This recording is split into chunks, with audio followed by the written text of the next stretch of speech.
सहनावतु सहनो भुनक्तु सह वीर्यं करवावहै तेजस्विनावधीतमस्तु मा विद्विषावहै। प्रेम से बोलो सच्चिदानंद भगवान की जय, बोलो कृष्ण बलदेव की जय, बोलो रामचंद्र महाराज की जय, बोलो सनातन धर्म की जय। जय सतगुरु दीन दयाल हरि,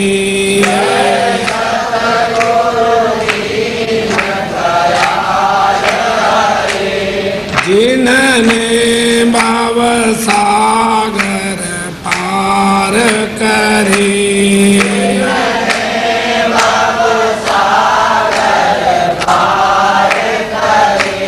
जब सुने ज्ञान के वचन भरे,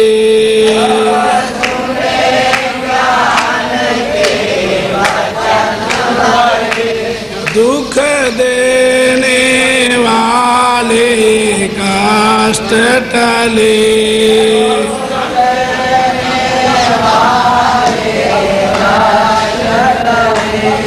जय सतगुरु दीन दयाल हरि,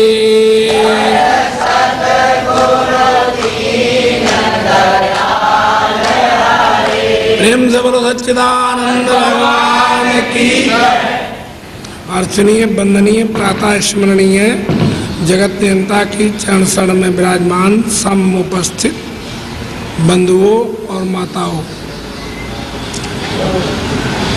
हमने ये बता चुके हैं कि 83,99,999 योनियों में ये जो मनुष्य का शरीर मिला है, ये इस भवसागर से पार करने के लिए द्वार मिल गया है। और इसमें ऐसा कहीं नहीं है कि स्त्री इस द्वार से पार नहीं हो सकती, कुकर्मी इस द्वार से पार नहीं हो सकता, सुकर्मी इस द्वार से पार नहीं हो सकता, अधर्मी इस द्वार से पार नहीं हो सकता। ये कोई सिद्धांत नहीं है, ये तो अपनी बनाई हुई कल्पनाएं हैं। यहाँ बड़े बड़े पापी उद्धार होते हैं। ये वो जगह है जहाँ बड़े बड़े करोड़ों, भगवान ने अपने शब्दों में कहा है कि कोटि विप्र बदला गई जाहू, आए शरण तजो नहीं ताहू। कोटि ब्राह्मणों के मार देने का पाप यदि किसी को लग गया है तो भी जब कोटिन ब्राह्मणों का बदला तो भी मैं उसको अपने गले लगा लेता हूँ। माने भगवान ऐसा कभी नहीं करता कि एक आदमी को वो जो कहे गोरा है उसको गले लगा ले और काला है उसे त्याग दे, जो बुरा है उसे त्याग दे, जो अच्छा है उसे पकड़ ले। ये कोई भगवान का नियम नहीं है। जैसे बाप जो है, बाप से मिलने के लिए बेटा कितना बदमाश हो फिर भी बाप को मिलने में समर्थ होता है, इसी तरह भगवान सबका पिता है और उसको मिलने के लिए हर प्राणी, हर बालक, हर बूढ़ा, हर बच्चा मिलने के लिए सक्षम है।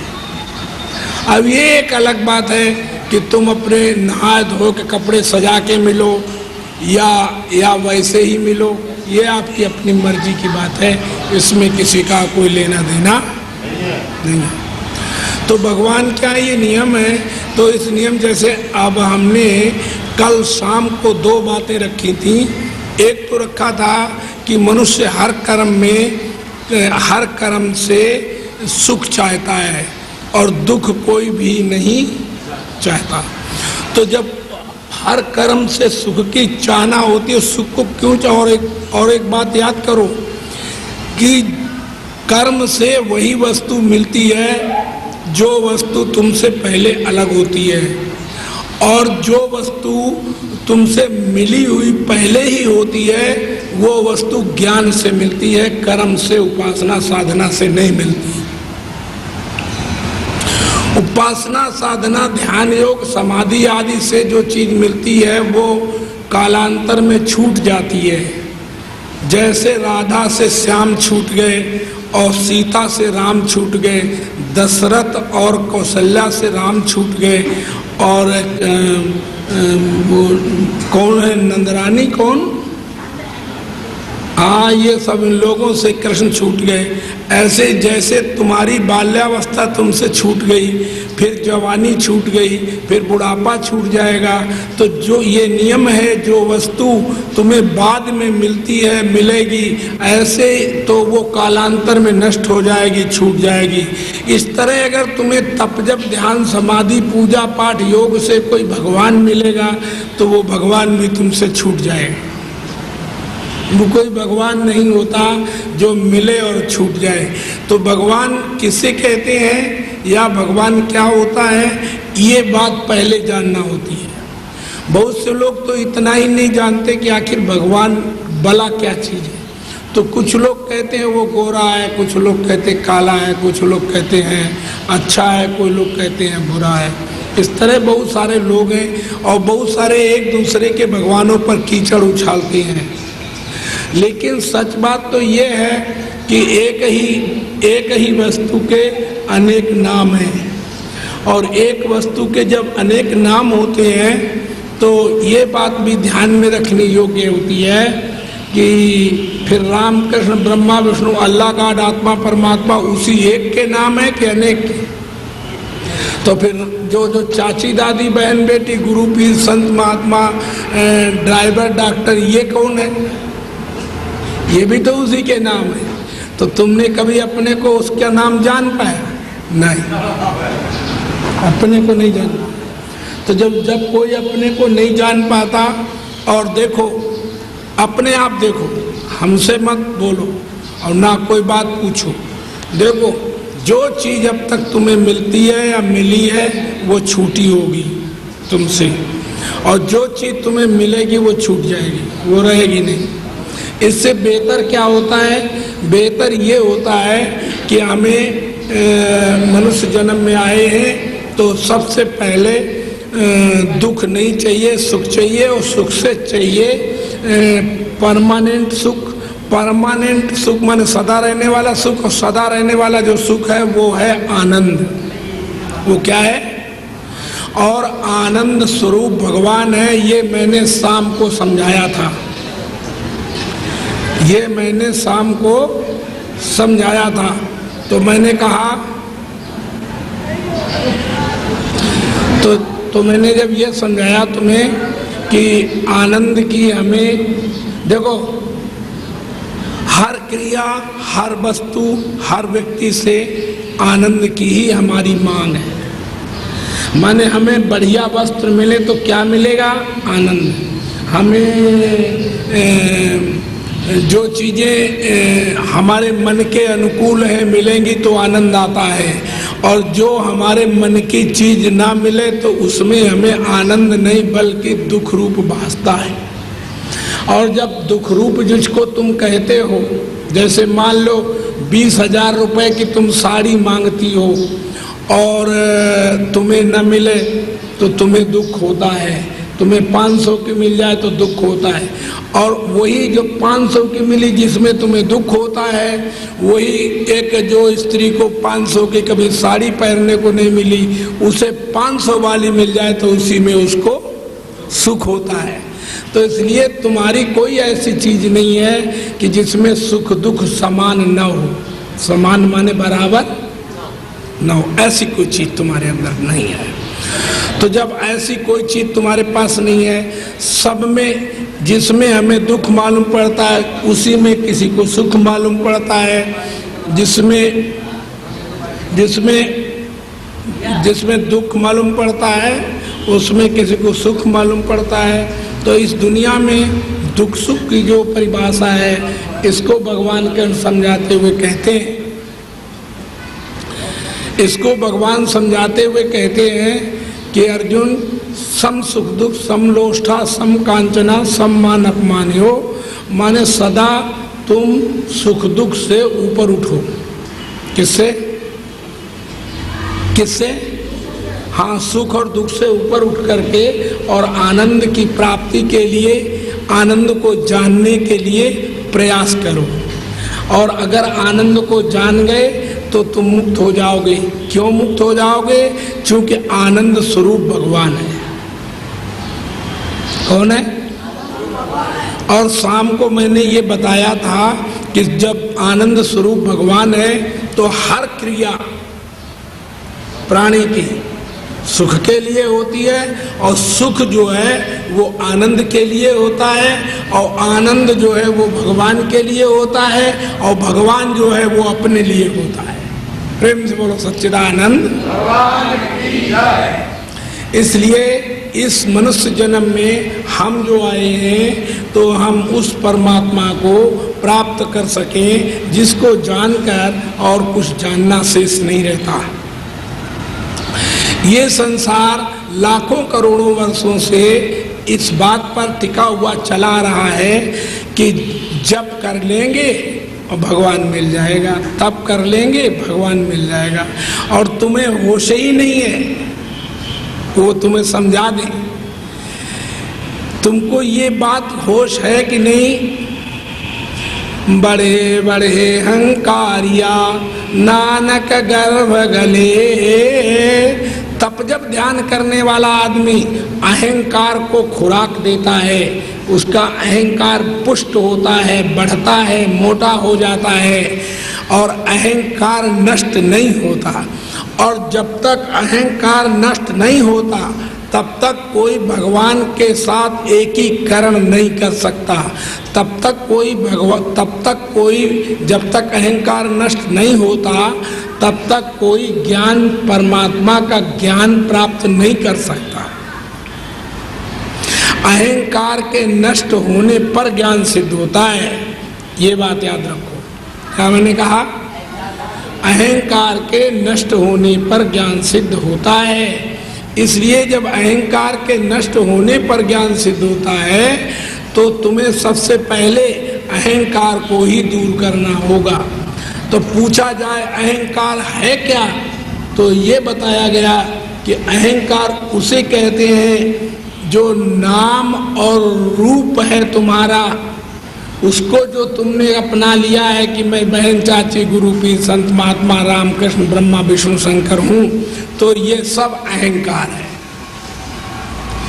और कोई अहंकार दुनिया में नहीं है। दुनिया में कितना अहंकार है? नाम और रूप। इस नाम और रूप ही दुनिया में पैदा होते हैं, और नाम ही रूप दुनिया में बढ़ते हैं, और नाम ही रूप दुनिया में मिटते हैं, और नाम ही रूप दुनिया में समाप्त हो जाते हैं। तो ये नाम और रूप के पीछे और जितने संत महात्मा दुनिया में हमें मिले हैं वे सब नाम रूपों में योग ध्यान समाधि में लगाते हैं लोगों को, परंतु वो ये नहीं जान पाते कि हमको नाम रूप में न लगा करके बल्कि हमको वहाँ ले जाना चाहिए जहाँ शुद्ध सच्चिदानंद परमात्मा है। प्रश्न आता है, शुद्ध सच्चिदानंद परमात्मा किसे कहते हैं? तो देखो, जो सत हो, कभी नष्ट ना हो, एक रस रहे, उसे सत्य कहते हैं। और जो दिखाई दे और क्षण क्षण में बदले, मिटे, बने, बिगड़े, तो उसे मिथ्या कहते हैं। अब तुम अपने आप देख लो, अब तुम अपने आप देख लो कि तुम्हारे को जो चीज तुम्हारे पास पहले नहीं थी वो तुम्हें कर्म उपासना ध्यान समाधि योग से पैदा हुई होगी। अब कर्म उपासना ध्यान समाधि से जो पैदा हुई होगी, जैसे तुम्हारे पास माँ बाप पहले नहीं थे, बाद में मिले, तो या तो छूट गए होंगे या छूटने को तैयार होंगे। जैसे तुम्हारे पास पहले शरीर नहीं था, बाद में मिला, तो ये एक दिन छूट जाएगा। बाद में जैसे तुम्हारे पास बाल्यावस्था नहीं थी और बाल्यावस्था बाद में मिली तो छूट गई, माने मर गई। तो एक बार तो बाल्यावस्था में तुम मर गए, बाल्यावस्था तुम्हारी मरी तो तुम मर चुके हो, और दूसरे बार में जवानी मर गई, तो 2 बार तो तुम मर ही चुके हो, तो तीसरे बार मरने को तैयार हो। अब कोई तुम्हें बचाएगा नहीं। और ये नियम है, जो चीज आंखों से देख ली जाती है वो कालांतर में छूट जाती है, वो सत्य नहीं होती। जो कान से सुन ली जाती है वो सत्य नहीं होती, वो छूट जाती है। जो नासिका से सूंघ ली जाती है, इसका मतलब ये हुआ कि इंद्रियों का विषय वो नहीं है। जितनी इंद्रियां हैं वो इंद्रियां उसे नहीं जान सकती, और मन उसे नहीं जान सकता। मन अनुभव कर सकता है, लेकिन मन परमात्मा को जान नहीं सकता। बुद्धि परमात्मा का निश्चय नहीं कर सकती। तो क्योंकि बुद्धि के अंदर ये पावर नहीं है कि परमात्मा का निश्चय कर ले, इसलिए चाहे बुद्धि तुम्हारी हो और चाहे बुद्धि हमारी हो और चाहे बुद्धि ब्रह्मा विष्णु की हो, लेकिन बुद्धि उस परमात्मा को प्राप्त करने में समर्थ नहीं है। न तो वो समर्थ होती है और ना ही वो समर्थ है। परमात्मा तो बुद्धि से, मन से और प्राण से, आत्मा से, परमात्मा से, जीव से सबसे पहले मिला हुआ है। क्या परमात्मा कभी बनता बिगड़ता है? परमात्मा एक रस रहता है। हमारा शरीर बदलता है, हम बदलते लगते हैं, हमारे मन बुद्धि प्राण ये सब बदल जाते हैं, लेकिन जो हमारा अपना आपा है, जो हमारे में अपना आप है, वो नहीं बदलता। और जो नहीं बदलता उसको हम मनुष्य जन्म में नहीं जान पाते। कुछ तो लोगों ने दुनिया में ऐसे लोग, मूर्ख लोग दुनिया में पड़े हैं कि जो लोग ये कहा करते हैं कि भगवान का अनुभव होता है। उन्हें ये नहीं मालूम होता कि अनुभव मिथ्या होता है, अनुभव मन को होता है। भगवान अनुभव का विषय नहीं है, इसलिए तुलसीदास ने लिखा अनुभव अगम्य बजाय जय संता। अनुभव में ना आने वाला भगवान है, अनुभव में ना आने वाला भगवान है। अनुभव एक जैसा किसी का नहीं होता। समाधि में जो चाहे 10 करोड़ आदमी एक साथ समाधि लगा के देखें तो सबका अनुभव अलग अलग होगा। समाधि में जो अनुभव होगा वो सबका अलग अलग होगा। अगर समाधि से भगवान मिलते तो क्या भगवान भी अलग अलग होता है? सबको भगवान एक जैसे दिखाई देते समाधि में। इसलिए समाधि वगैरह का जो अनुभव है या जो भगवान समाधि से मिलता है वो भगवान नहीं है, वो नकली है, असली नहीं है। और हमारी जो समस्या क्या है? हमारी समस्या है असली भगवान को प्राप्त करने की, असली अपने पिता को प्राप्त करने की। क्योंकि हमारी मांग जो है वो ये है कि हम कभी भी जो चीज़ पाएं वो कर्म न करना पड़े और हमें मिल जाए। बोलो, कर्म न करना पड़े और हमें मिलती रहे। तो ऐसी जो वस्तु है वो ऐसी वस्तु केवल ज्ञान से मिलती है, कर्म से नहीं। क्योंकि ज्ञान से वो वस्तु मिलती है जो वस्तु ज्ञान होने से पहले होती है, और कर्म से वो वस्तु मिलती है जो कर्म करने के बाद उत्पन्न होती है। तो ये नियम है, जो उगे सो अथवा फूले सो कुमिलाए, और जो पकड़े सो गिर पड़े, जन्मे सो मर जाए। तो जो मिलती है वो बिछड़ती है, जो बनती है वो बिगड़ती है, जो आती है वो जाती है। उदय में अस्त, उदय जो होगा वो अस्त होगा। संयोग में वियोग निश्चित है, ये शास्त्र के नियम है।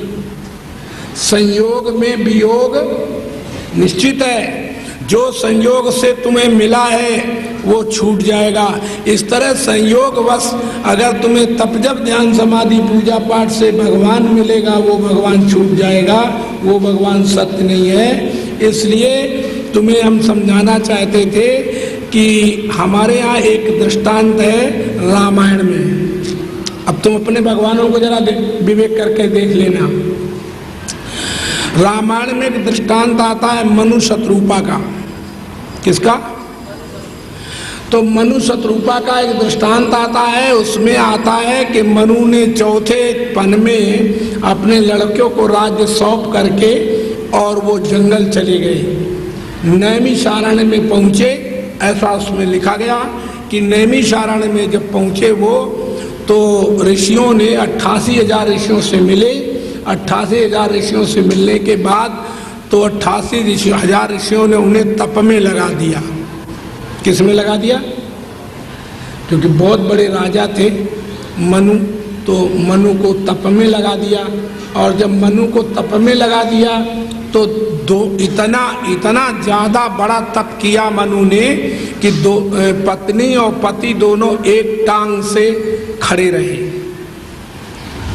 और एक टांग पर खड़े रहे तो इतनी देर खड़े रहे कि अस्थि मात्र होई रहे शरीरा, यद्यपि मना कमने नहीं पीरा। अस्थि मात्र माने अस्थियां रह गई, मांस खत्म हो गया। इतनी देर खड़े रहे, इतनी समाधि अखंड लगी कि उनकी समाधि के सामने समस्या क्या बनी? समस्या ये बनी कि विधि हरिहर तप देखी अपारा, और मनु समीप आए बहुबारा। ब्रह्मा विष्णु शंकर, कौन? ब्रह्मा विष्णु शंकर अनेकों बार मनु शत्रुपा के सामने आए। शत्रुपा उनकी पत्नी थी और मनु स्वयं राजा थे। तो शत्रुपा और मनु के पास ब्रह्मा विष्णु उनके तप को देखकर अनेकों बार आए, लेकिन मनु को जगाते रहे, परंतु मनु और शत्रुपा जगे दोनों नहीं, बिल्कुल वैसे कि वैसे अपनी जगह पर स्थिर रहे। परिणाम क्या हुआ? परिणाम ये हुआ कि भगवान सोचने लगा कि अब ये जगह कैसे, ये तो शरीर अस्थि मात्र हो गया है, तो अब इनको जगाया कैसे जाए। तो भगवान ने आकाशवाणी की। क्या की? और आकाशवाणी के लिए लिखा कि आकाशवाणी जब की तो श्रवणारंध्र होई जब उर आई। कानों से होती हुई आकाशवाणी जब उनके हृदय में पहुंची, और वो कौन सी वाणी थी? मृतक जियावन गिरा सुहाई, श्रवण रंध्र होई जब उर आई। माने वो वाणी अगर कोई सुन ले तो मरा हुआ आदमी भी जिंदा हो जाए। मृतक जियावन गिरा सुहाई, वह वाणी कानों के द्वारा कानों को छेदती हुई और हृदय में जब गई तो हुआ क्या कि मनु और शत्रुपा, क्या हुआ कि हृष्ट पुष्ट तन भय असुआए, मान हुआ वही भवन ते आए। माने उनके शरीर बिल्कुल हृष्ट पुष्ट हो गए, मानो अभी अभी घर से आए, ऐसे तरोताजा शरीर उनका हो गया। जब तरोताजा हो गया तो मांगो मांगो बर भय नभ वाणी, परम गंभीर कृपामृत सानी। फिर मांग मांग की आवाज आई कि अब तुम कुछ मांग लो। अब दोनों जब जग गए तो कहा तुम मांगो, हे मनु अब कुछ मांगो, शत्रुपा तुम कुछ मांगो मांगो मांगो। तो मनु ने कहा मांगने के विषय में हमने तो कभी कुछ सोचा नहीं कि हम मांगेंगे क्या?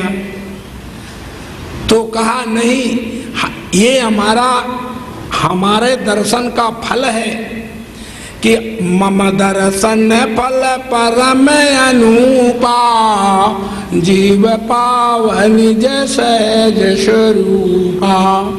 अंतिम हमारे दर्शन का फल होता है कि जीव अपने असली सत्य स्वरूप को प्राप्त हो जाता है।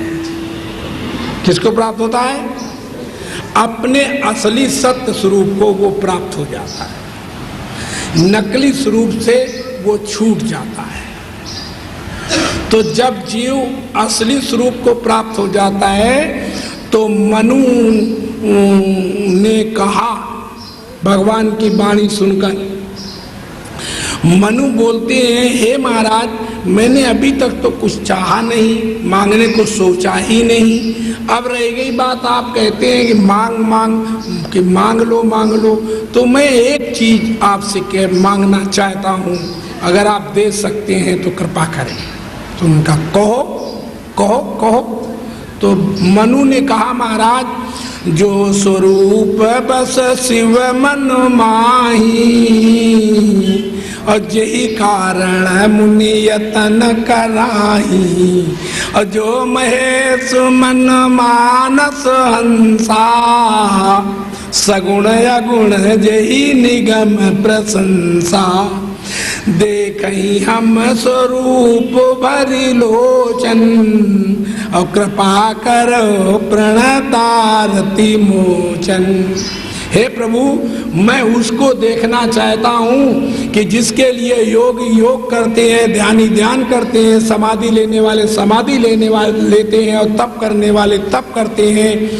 तो मैं उस स्वरूप को देखना चाहता हूँ।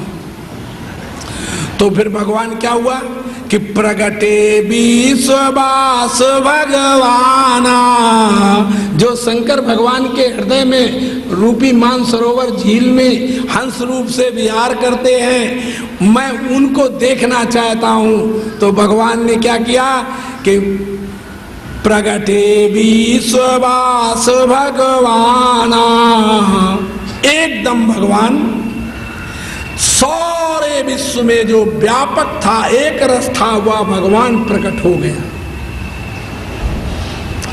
और अब जब भगवान एक रस व्याप्त प्रकट हो गया तो भगवान मनु जो थे वो हैरानी में पड़ करके सोचने लगे कि ये क्या है।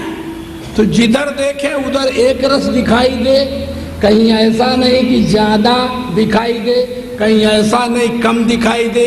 तो मनु की दृष्टि जो थी वो चकाचौंध में पड़ गई, हैरानी में पड़ गई। तो मनु ने क्या किया कि एक स्थान पर पुनः अपनी दृष्टि को जमाया। तो जब दृष्टि को, चूंकि विश्वास भगवान है, उसको तो देखने में वो समर्थ नहीं हुए, बल्कि एक रस देखा तो उतना ही देखा कि एक रस दिखाई दे रहा है और कुछ है ही नहीं। निर्विकल्प स्थिति की अवस्था को देखा, लेकिन उस अवस्था में था तो भगवान, परंतु अब तुम्हारे पास कैसे, मनु को कैसे वो भगवान का पता चल जाए। भगवान प्रकट हुआ है, न कि भगवान ने आकर मनु के अंदर जाकर के मनु को अंदर ज्ञान स्वरूप से प्रकट हुए। अगर ज्ञान स्वरूप से प्रकट होते भगवान, तब तो वो मनु को प्राप्त हो जाता। इसलिए प्राप्त होते हुए भी वो मनु को प्राप्त नहीं हुआ, क्योंकि अज्ञान में डूबे रहे। आगे परिणाम क्या हुआ कि जब मनु ने एक जगह पर दृष्टि जमाई, तो एक जगह दृष्टि जमा करके मनु ने देखा, क्या देखा? नील शरोरु नीलमणि, नील नीरधर श्याम, लाजई तन शोभा निरखी, कोटि कोटि शतकाम। मन एक ऐसा भगवान सामने मनु और शत्रुपा के प्रकट हुआ कि जिसके अंग अंग पर वारिये कोटि कोटि शतकाम, करोड़ों करोड़ों काम देवताओं की छवि जिसके उंगली में, अग्रभाग की उंगली में व्याप्त था, ऐसा सुंदर भगवान प्रकट हो गया। और जब प्रकट हो गया तो मनु शत्रुपा जो थे देख करके लुभा गए। क्या हो गया? देख करके लुभा गए। और जब देख करके मनु शत्रुपा लुभा गए तो मनु की दृष्टि एकदम ठहर गई।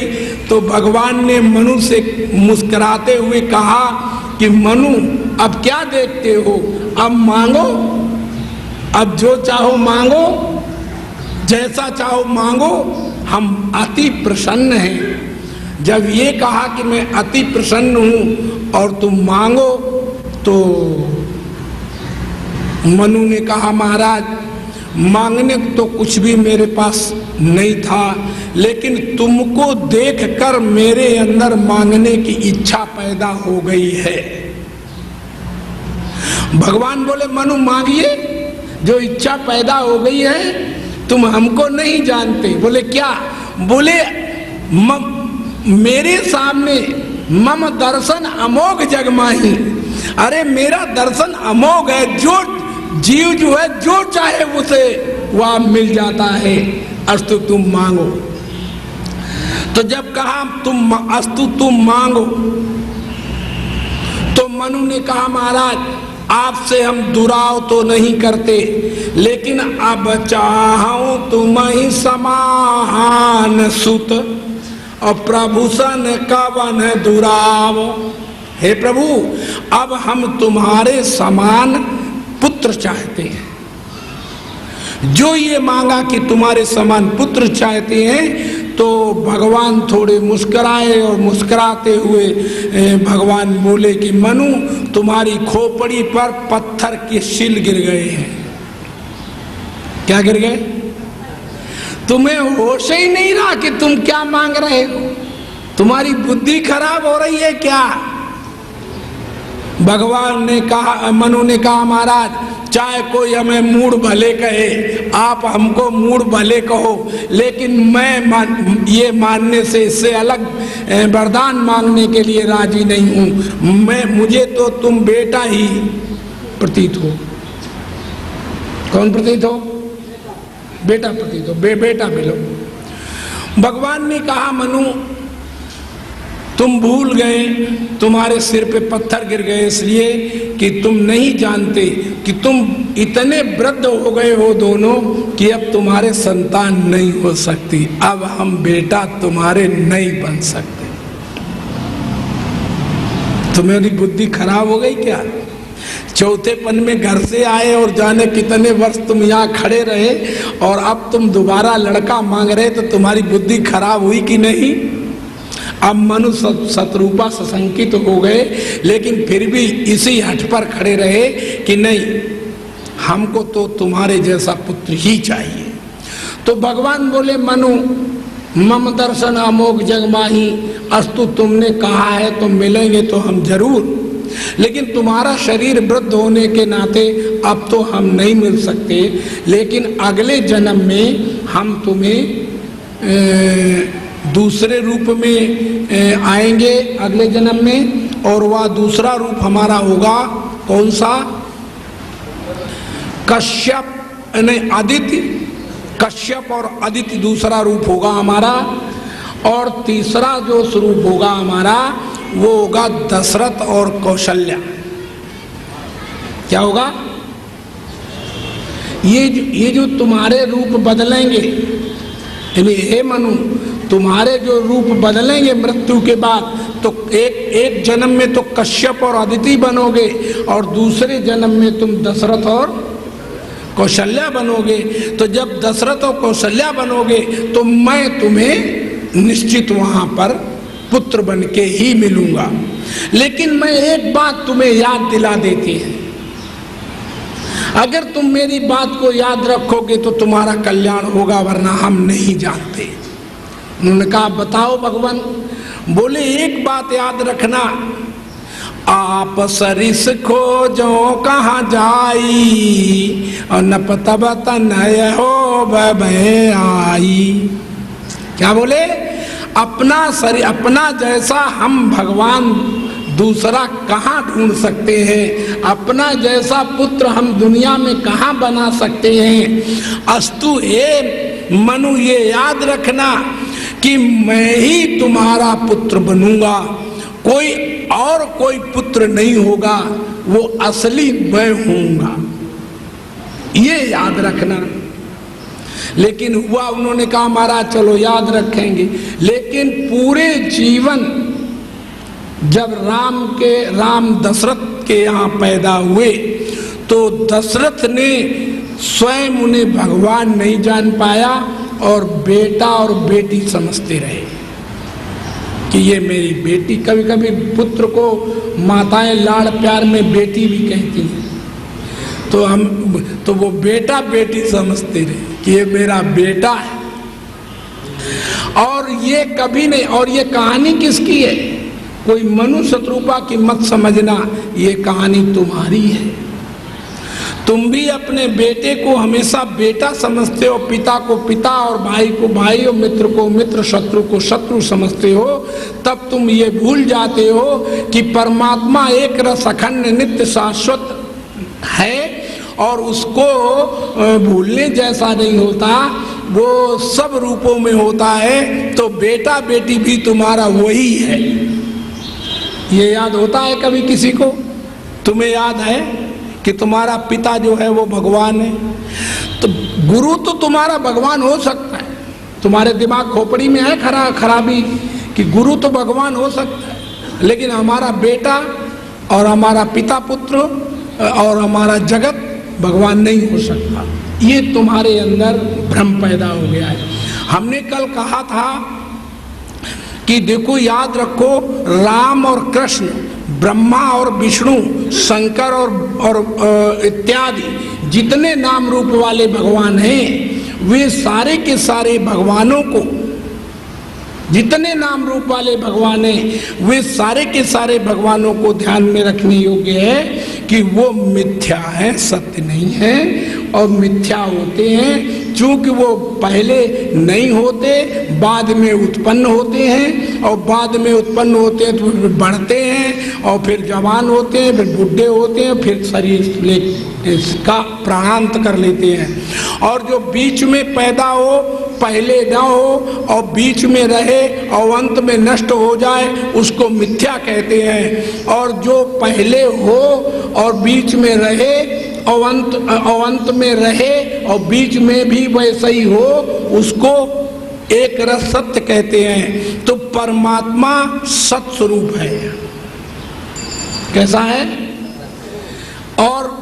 और अगर सत्य तो हो और उसमें चेतन ना हो, तो बताओ सत्य तुम्हें अच्छा लगेगा? है? नहीं लगेगा। तो सत्य तो हो परंतु उसमें चेतन भी हो। कैसा हो? चेतन भी होना चाहिए। और चेतन हो और दुख रूप हो तो प्रिय लगेगा। फिर चेतन हो, आनंद रूप हो। कैसा हो? चेतन तो हो परंतु कैसा हो? आनंद रूप हो। और आनंद रूप हो अब, और भगवान तो हो परंतु अंधेरा हो। कैसा हो?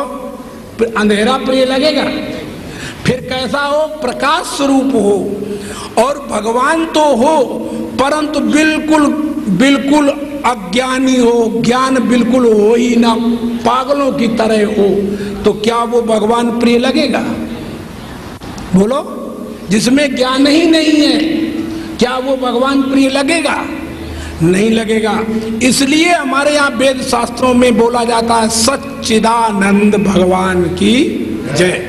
माने सत्य भी हो, चेतन भी हो, आनंद स्वरूप भी हो, तब तो उसकी हम जय बोलते हैं और हम उसकी जय चाहते हैं। जय क्यों होती है?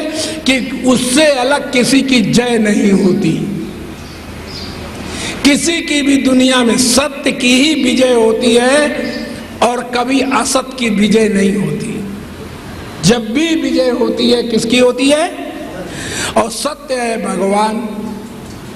तो जब भी हार जीत होती है तो किसकी होती है?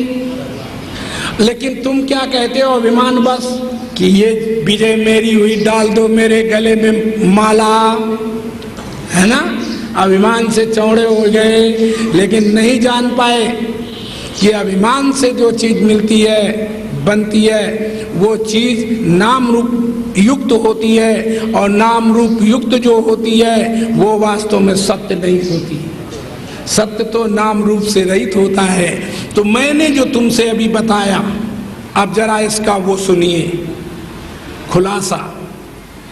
मनु ने इतनी तपस्या की कि उनको विश्ववास प्रगटे भगवाना, जो सबके अंदर व्यापक भगवान था वो मिला।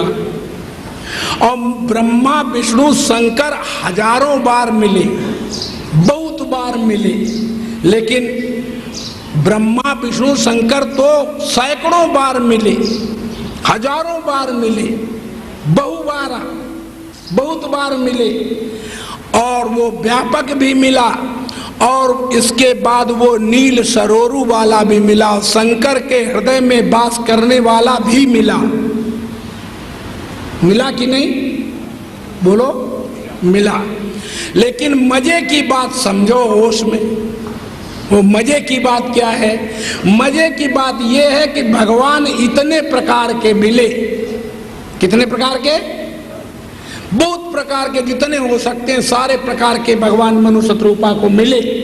लेकिन फिर भी दशरथ जो थे तड़प तड़प मर गए, कौशल्या रो रो मर गई। अब जरा विचार करो, ये तो भगवान बहुत मिले और फिर भी कोई आदमी तड़प तड़प मरे, तो क्या ये भगवान हो सकते हैं? क्या भगवान इनको नहीं मिले? ये मिले, लेकिन वे तड़प तड़प मरे क्यों? कृष्ण के अम्मा बाप तड़प तड़प मरे क्यों? हमें समझाइए, क्यों नहीं बचाया उन्होंने उनको? क्या हो गया? राम ने क्यों नहीं बचाया अपने माता पिता को? हमको कैसे बचा सकते हैं? जिसने अपने माँ बाप को, भाइयों को और पुत्र पौत्रों को नहीं बचा पाया, वो हमें कैसे बचा सकता है? कि बचा सकता है? लेकिन तुम फिर भी, वैसे धन्य है आपकी बुद्धि को, आप सबको हम हाथ जोड़ के प्रणाम करते हैं कि भाई आप ही अपने गुण अपने धर्म को जानो। हम तो जानते नहीं कि आप कितने समझदार व्यक्ति हैं। अरे जिसने अपने माँ बाप को ही नहीं संभाल पाया, माँ बाप को ही नहीं मुक्त कर पाया, अपने बेटा नाती पोतों को मुक्त नहीं कर पाया, और ऐसा दुनिया में गुरु कौन है जिसके माँ बाप रो रो ना मरे हो? चाहे हंस के मरो तो रो के मरे और रो। ये जो मनुष्य हंसता है ना, तो कभी मनुष्य हंसता नहीं है, केवल कहीं हम रो न पड़े इसलिए हंस के जगत को दिखाता है कि मैं बड़ा खुश हूं। लेकिन खाक खुश है। जब अकेले बैठता है तो रोता है कि 1.5 लाख उसने मार लिए और 25 लाख उसने मार लिए, और 17 लाख वहां चले गए और 25 लाख और चाहिए जो वो फला फैक्ट्री में लगाए। तो रो रहा है अपने कर्मन को। क्या रहा? रो रहा अपने कर्मन को, कहता मैं बड़ा खुश हूं। खुश का तू खाक है। तेरे अंदर तो अग्नि जल रही, तेरे अंदर तो अग्नि की भट्टी जल रही है, और जब भट्टी जल रही है तो खुश क्या तू खाक है? देख तू हंसता क्यों है सबके सामने? बंठन के क्यों दिखाता है अच्छी तरह से कि मैं देख टैट फैट वो जरा कपड़े पर क्रीरीज। आजकल हमारे संत भी क्रीरीज बांटते हैं, अपने कपड़ों पर क्रीज मार के टैट फैट होना चाहते हैं। वो नहीं जानते कि जो दुनिया में सुंदरता है, चमक है, वो काम की है। ये दुनिया में जो खूबसूरती है वो काम की है। और तुलसीदास ने लिखा, काम अछत सुख सपने हूं नाही। और जो सुंदरता पर, लावण्यता पर, माधुर्यता पर मोहित हो रहा है, उसको सुख स्वप्न में भी नहीं मिलता। ये तुलसीदास का फैसला है रामायण में। काम अक्षत सुख स्वप्न हूं नाही, स्वप्न में भी उसको सुख नहीं मिलता। जब तक काम की वासना रहती है तब तक उसे कभी स्वप्न में भी परमात्मा की प्राप्ति नहीं होती। परमात्मा की प्राप्ति, चूंकि ये जो सुंदरता है, ये जो प्रियता है, माधुर्यता है, ये लावण्यता है, ये सारी की सारी चीजें जो है ये काम के ही स्वरूप है, काम का ही स्वरूप है। और सारा संसार, भगवान कृष्ण ने कहा हे अर्जुन, बोले क्या? बोले सारे संसार को काम ने ढक रखा है। किसने ढक लिया है? बोले कैसे? बोले जैसे बालक माँ के गर्भ में जेर से ढका होता है, एक झिल्ली से ढका होता है, वैसे ही सारे विश्व को काम ने ढक लिया है। किसने ढक लिया है? और जो ये टैट फैट बन के जो दिखते हैं, मांग इधर उधर मारी, सीधी सड़क काट दे रोड सिर पर, करती है कि नहीं? बिल्कुल सीधी सड़क काटते हैं लोग। और फिर कहते हैं कि महाराज मुझे देखो, मैं सीधा सामने खड़े होते हैं, बोले देखो मैं टैट फैट हो गई। तुम टैट फैट क्या खाक हो? तुम तो काम के पुतले हो। तुम्हें चैन और शांति मिल कहां सकती है? जब तक काम की वासना रहती है तब तक भक्ति नहीं होती, और जब तक भक्ति नहीं होती तो भगत का अर्थ जानते क्या होता है? भक्ति किसे कहते हैं? नहीं जानते। जिसके अंदर गति ना रहे, भक्ति माने जितने आओ मिलते जाओ, फिर एक ही होते चले जाओ, जिसमें फिर गति माने क्रिया ना रहे और अकेला ही रह जाए। सबको मिला के देखो तो फिर जब अकेला रह जाए तो जान लो कि हमारी भक्ति हो गई। और जहां पर ये लगे कि राम और है और कृष्ण और है और ब्रह्मा विष्णु और है और शंकर और है और मैं और हूं और वह और है, तब तक भगवान की भक्ति नहीं होती। भक्ति के विषय में तुलसीदास ने लिखा है, भगति करत बिन जतन प्रयासा, संस्कृति मूल अविद्यानासा। भक्ति जो है वो बिना जतन और बिना प्रयास के होती है। क्या मैंने कहा? भगति करत बिन जतन प्रयासा, बिना जतन, बिना क्रिया के। तो तुमने तो समझी माला फेर ले भक्ति हो गई, ध्यान कर ले भक्ति हो गई, समाधि कर ले भक्ति हो गई, पूजा पाठ कर ले भक्ति हो गई, माला फेर ले भक्ति हो गई। तो तुलसीदास पागल था कि इनमें तुम पागल होगी या तो फिर मैं पागल होऊंगा, तीन में से कोई ना कोई तो होगा। क्यों कि तुलसीदास लिखते हैं, भगति करत बिन जतन प्रयासा, संस्कृति मूल अविद्यानासा।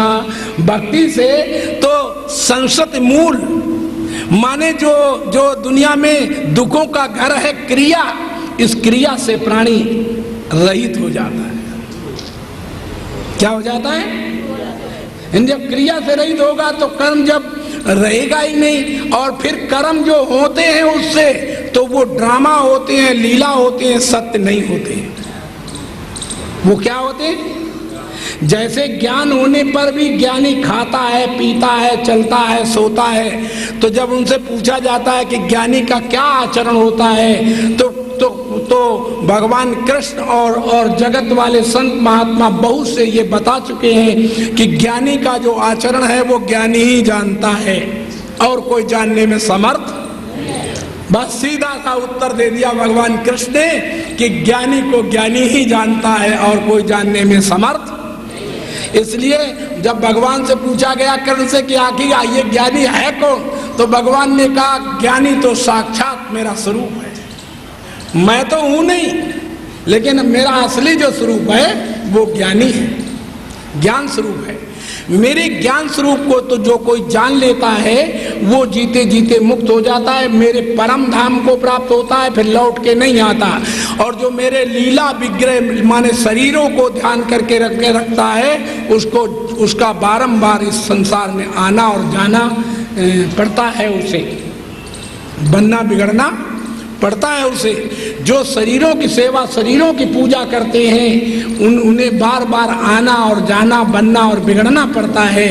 लेकिन जो राम की आत्मा को जान पाते हैं, ज्ञान स्वरूप को जान पाते हैं, भगवान कृष्ण ने बड़ा अच्छा उत्तर दिया, नानक साहब ने बड़ा अच्छा उत्तर दिया कि ज्ञानी की क्या कहानी है। बोले बस ज्ञानी की कहानी मत पूछो, ज्ञानी की तो कहानी इतनी है कि ज्ञानी की गति ज्ञानी जाने। तो जैसे किसी बिरही को पूछा गया कि बताओ तुम्हारा क्या हाल है। गोपियों से पूछा गया, जब बिरही थी, कृष्ण छोड़ गए और मथुरा चले गए, तो बिरह में बड़ी जो तड़फी, तो उनसे पूछा गया कि तुम्हारा अब क्या हाल है। तो गोपियों ने कहा कि जो मैं जनती प्रीति किए दुख होए, नगर ढिंढोरा पीटती प्रीति न करियो कोए। प्रेम से बोलो सच्चिदानंद। माने अगर मैं जानती कि सच में प्रीत करने से दुख होता है तो नगर में ढिंढोरा ही पीट देती कि कोई प्रीत मत करना, न रो रो मरना पड़ेगा। और तुम्हारी गति क्या है तुम बताओ, सच्ची बताओ तुम्हारी गति क्या है। तुम्हारी गति भी यही है कि तुम किसी के विरह में तड़फ रहे हो। अरे तुम्हें कहाँ चैन है, तुम्हारे अंदर अग्नि सुलग रही है, विरह की अग्नि। पति नहीं है, यहाँ पुत्र नहीं है, धन नहीं है, मकान नहीं है, विद्या नहीं है, बल नहीं है, अधिकार नहीं है, तो इसकी तुम्हारे अंदर अग्नि भट्ठी जल रही है। और भी प्रत्यक्ष में भट्टियां जलती हैं। वो कौन सी हैं? तुम्हारा मकान छोटा हो, सामने कोई बड़ा मकान बहुत सुंदर बन जाए तो भट्टी जलती ही रहेगी। जब तक तुम उसको देखोगे तब तक बार बार भट्टी जलेगी तुम्हारे अंदर कि ले इसका तो इतना बड़ा हो गया हमारा। दूसरे के लड़के को देखा बड़ा खूबसूरत और मोटा हृष्ट पुष्ट है, और अपना देखा काला और कुलंजा और वो दुबला पतला है, तो देख के दूसरे के कोई लड़के को जल गए, भुन गए। अग्नि में तो पहले भुन रहे हो। इसलिए तुलसीदास ने लिखा कि चिंता सांप ने काहि न खावा, को जग जाहि न व्यापी माया। अब तुम बताओ ईमानदारी से, क्या बताओ? इतना बताइए कि मनु शत्रुपा को नाना प्रकार के भगवान मिले कि नहीं, प्रत्यक्ष मिले कि नहीं, लेकिन क्या उनका जन्म नहीं हुआ? फिर हुआ, और जन्म हुआ तो उनके गोद में भी भगवान आया कि नहीं आया, और फिर तड़प तड़प मरे कि नहीं। तो ये कैसे भगवान है भैया? ये कैसे भगवान है? क्या यही भगवानों की व्याख्या है? यही भगवान है? भगवान के विषय में तुलसीदास ने लिखा कि दैहिक दैविक भौतिक तापा, राम राज्य नहीं काहुई व्यापा। राम के राज्य में किसी प्रकार का शोक नहीं होता। बोलो क्या नहीं होता? शोक नहीं होता। शोक माने कष्ट। लेकिन दशरथ तो कष्टों में मर गए। हर व्यक्ति कष्ट में मर रहा है। इसका क्या कारण है? विचार करो, इसका क्या कारण हो सकता है? इसका कारण है कि तुमने नकली बाप को चुन लिया है। असली बाप को जानने के प्रमादी हो तुम कौन हो? तुम प्रमादी हो। असली बाप से तुम प्रमाद करते हो और नकली को तुम सत्य मानते हो। अब नकली असली की बात बताता हूं, वो क्या है। नकली बाप वो होता है, कौन होता है? कि जिसकी थोड़ी सी प्रॉपर्टी होती है, थोड़ी सी जगह होती है दुनिया में, थोड़ी सी प्रॉपर्टी वाला जो पिता है वो मिलेगा तो अपनी प्रॉपर्टी वो गुस्सा खा करके बच्चे से दूसरे को बेच भी सकता है। तो उसकी प्रॉपर्टी माने वो बाप नकली है, क्योंकि प्रॉपर्टी भी पूरी नहीं दे सकता। लेकिन जो असली पिता होता है उसकी क्या रूपरेखा है? तो हमारे यहाँ असली पिता के रूपरेखा को बताया गया कि असली पिता वो है जिसको यत्र तत्र सर्वत्र सब कुछ है, उससे अलग कोई चीज नहीं है, जिसकी सारी कायनात त्रैकाल जगत उसी का है, उसी के राज्य में है, वही उसका स्वामी है। और अगर वो पिता मिल जाए तो सच्ची बताओ, फिर तुम्हें उस पिता की प्रॉपर्टी, दुनिया में एक ही चीज है कि जो पिता की प्रॉपर्टी है वो फ्री ऑफ चार्ज मिलती है। उसके लिए तप नहीं करना, जप नहीं करना, ध्यान नहीं करना, उसके लिए मांग नहीं काटना, क्रीम पाउडर नहीं पोतना, हंसना नहीं, खेलना नहीं, कूदना नहीं, पढ़ना नहीं, लिखना नहीं, लेकिन प्रॉपर्टी सारी उसी की है कि और किसी की? सच बोलो, उसी बच्चे की है। और उसके बच्चे करोड़ों अरबों खरबों हैं, तो फिर इसके माने उसकी प्रॉपर्टी महाराज जरूर बटेगी। तुम ये कहोगे तो हमारे यहाँ बट नहीं सकती, उसकी प्रॉपर्टी को कोई बांट नहीं सकता। बोले क्यों नहीं बांट सकता? और ऐसा दुनिया में कोई न्यायाधीश पैदा नहीं हुआ, ऐसा कोई धर्मराज दुनिया में पैदा नहीं हुआ कि जो उसकी प्रॉपर्टी के टुकड़े कर दे। और वो है कौन? वो तुम ही हो। तुम्हारी प्रॉपर्टी के कोई टुकड़े नहीं कर सकता, लेकिन तुम नहीं जानते। तुम अन्याय से, न्याय नहीं है, अन्याय से तुम्हारे टुकड़े होते हैं। कैसे? आइए हम बताएं। हमारे मामा जी की बात है कि वो 4 भाई थे, एक बैरिस्टर, तो बैरिस्टर से बड़े वाली जो हमारी मामी थी तो वो लड़ पड़ती थी कि हमारा हिस्सा बांट के अलग दे, हमारा। सबके यद्यप चारों थे, चारों भाइयों के मकान अलग अलग थे, तथापि फिर भी वो कहते थे वो मकान बड़ा है वो हमें दे, वो चीज बड़ी है वो हमें दे, बड़े वाले कहती थी। तो एक दिन जब वो ज्यादा मांगती कि हमारा हिस्सा दे, हमारा हिस्सा दे, तो वो जो बैरिस्टर थे, वकील साहब थे, तो उन्होंने कहा अच्छा आओ आज तुम्हारे को हम हिस्सा देते हैं, लाओ सब चीज निकालो, सब बांट देते हैं। तो अब निकाल उन्होंने रखना शुरू कर दिया। तो उन्होंने कहा जरा कुल्हाड़ी उठा के लाना। अब वो कुल्हाड़ी नहीं, लकड़ी जिसमें फाड़ते हैं, तो वो कुल्हाड़ी लाई गई। तो थाली उठाई एक, बोले बोलो इस थाली में चौथा हिस्सा हमारा है कि नहीं? चौथाई हिस्सा हमारा है कि नहीं? तो सबने कहा है। धरी थाली और कुल्हाड़ी मारी और 4 टुकड़े कर दे, एक टुकड़ा अपना ले लिया और कहे 3 तुम उठा ले जाओ। और सिल उठाई जिसमें मसाला पीसते थे, उसके 4 जगह कुल्हाड़ी मारी, 4 टुकड़े कर, बोले उसमें क्या है? लो हिस्सा, लो हिस्सा लो, लो हिस्सा लो, लाओ सब चीज लाओ, हर चीज जो भी चीज है उसको काटना शुरू। चौथाई हमारी हर चीज में है कि नहीं? अब कोई धर्मराज का बाप ऐसा है जो हमारा हिस्सा दिला दे? मैं तुमसे पूछा, दिला सकता है? फिर क्या होगा? मामी ने उठा के मारा चैला, वो लकड़ी का होता है ना, उनके खोपड़ी में लगा, खोपड़ी फट गई। और सारे गांव में दिखाते फिरे कि हम आज भाभी से होली खेल के आए हैं, भाभी से होली खेल के आए हैं। मैंने उन्होंने कुछ नहीं कहा। तो अब बताओ कोई हिस्सा दिला सकता है? अच्छा बताओ ये न्याय सही है कि नहीं? हम 4 आदमी हैं, 4 थालियां हैं, एक बांट लो। हम नहीं बांटते, क्योंकि हमारा हर थाली में चौथाई हिस्सा है, हर टुकड़े में अभी टुकड़ा जो चौथाई है उसका भी 4 हिस्सा करो, और उसके टुकड़े में भी 4 हिस्सा, और उसके टुकड़े में 4। बताओ कोई न्याय दिला सकता है? बंटवा सकता है? तो भगवान की जो प्रॉपर्टी है उसके करोड़ों बेटे हैं, लेकिन तुम सब जो बेटे हो वो कैसे बेटे हो कि तुमने अपने बाप की प्रॉपर्टी में हिस्सा बटा लिया है। क्या बटा लिया है? कैसे बटा लिया है?